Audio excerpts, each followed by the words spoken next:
દીવમાં સરકારી ફાઇલ ગુમ કરવાના પ્રકરણમાં બંને આરોપીઓને 14 દિવસની જ્યુડિશિયલ કસ્ટડી. દીવમાં 2 સરકારી કર્મચારીઓ ઉપર ફાઇલ ગુમ કરવાના આરોપમાં એફઆઈઆર નોંધાઈ. ત્યારબાદ નામદાર કોર્ટે 4 દિવસની પોલીસ રિમાન્ડ આપી.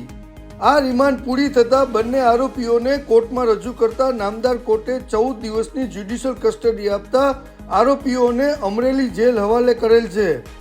પોલીસની તપાસમાં બંને આરોપીઓ ઉપર મહત્વની જાણકારી પ્રાપ્ત થયેલ નથી. આ કેસના સંદર્ભમાં તારીખ 27 નવેમ્બરે કોર્ટમાં હિયરિંગ થશે.